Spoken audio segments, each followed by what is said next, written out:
అస్మద్గురుభ్యో నమః. మంత్రబలానికి స్వాగతం. ఇవాళ ఒక ప్రశస్తమైన మంత్రాన్ని, అంటే మంత్రములన్నీ ప్రశస్తములే, దేని ప్రత్యేకత దానికే ఉంటుంది. కానీ కొన్ని మంత్రములని కొన్ని ప్రత్యేక నియమాలతో పాటిస్తూ మనం ఆచరించాలి. చాలామంది అంటారు, మంత్రములన్నీ రహస్యం అంటారు కదా, గోడల మీద రాసేస్తున్నారు కదా, రహస్యమే ఉంది. గోడల మీద రాసిన, అచ్చుపోసి వదిలిపెట్టిన అక్షరములు తెలుస్తాయి తప్ప అక్షరముల లోపల ఉండే అంతరార్థాన్ని గురువు మాత్రమే చెప్తారు. అలాంటి మంత్రాలు చాలా ఉంటాయి. అంచేత ఈ మంత్రబలం కార్యక్రమంలో మేము మీకు అందిస్తున్న వాటిని గమనించండి. ఇది పరంపరగా వస్తున్న ఆచార్యులు, గురువులు మనకిచ్చిన మంత్రములు. అంచేత మన పెద్దల సన్నిధిలో తెలుసుకుని, అర్థం తెలుసుకుని సాధన చేయడం. ఇవాళ మంత్రం ఏమిటి అంటే, మనం ఎంత పని చేస్తున్నా ఆ పని లోపల రాణింపు ఉండదు. అడుగడుగున అవరోధాలు వస్తుంటాయి, అవమానాలు ఎదురవుతుంటాయి. ఎందుకు ప్రారంభించాము అనిపిస్తుంటుంది.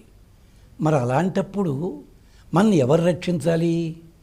అలాంటి రక్షించే ఒక దేవత, ఒక తత్వము, ఒక భగవత్ స్వరూపం ఉందనుకోండి, అది నిజంగా మనకి తాపకర్షణము, సుదర్శనము. అలాంటి మంత్రం ఇది. ఏమిటది? స్వామి చేతి లోపల చక్రం ఉంటుంది కదా. అందరు దేవతలకి చక్రము ధరించే ఉంటారు, కానీ సుదర్శన చక్రం అన్నది మాత్రము శ్రీ మహావిష్ణువు చేతిలో ఉంటుంది.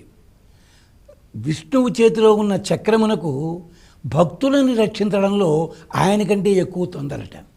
అందుకని ఆ చక్రాన్ని మనం అతి సులభముగా ఆరాధన చేసే విధానం ఉంది. ఏమిటో తెలుసునా? శ్రీ సుదర్శన చక్రాయ సహస్రారాయ హేతిరాజాయ నమః. ఇంతే మంత్రము. మళ్ళీ చూడండి. ఓం శ్రీ సుదర్శన చక్రాయ. ప్రణవం కలిపినా కలపకపోయినా ఇబ్బంది లేదు.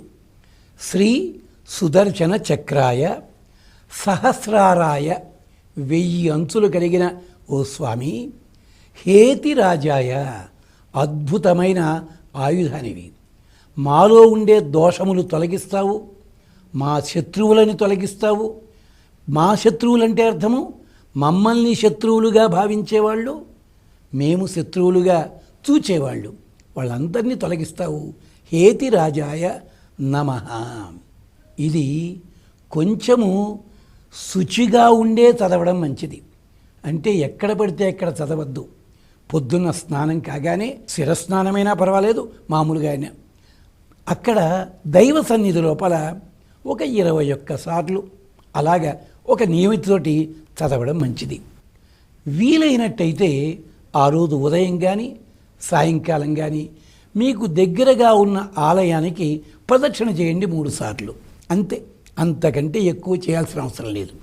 కానీ ఒకవేళ మీరు దీన్ని ఎక్కువ సార్లు పఠించాలి అన్నట్టయితే మాత్రము దానికి నియమం ఉంది.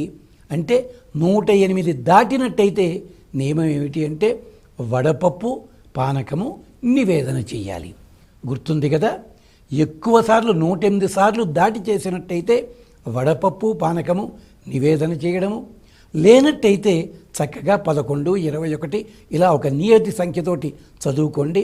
శ్రీ సుదర్శన చక్రాయ సహస్రారాయ హేతిరాజాయ నమః. ఇది మంత్రము. దీనివల్ల మనకి తాపకర్షణము, జ్ఞానం కలుగుతుంది, అవమానాలు, విరోధాలు ఇవన్నీ తొలగిపోతాయి. మన కార్యక్రమాల్ని సక్రమంగా నడిపించుకోగలము. మరి మరొక విశేషంతో మళ్ళీ కలుసుకుందాం. స్వస్తి.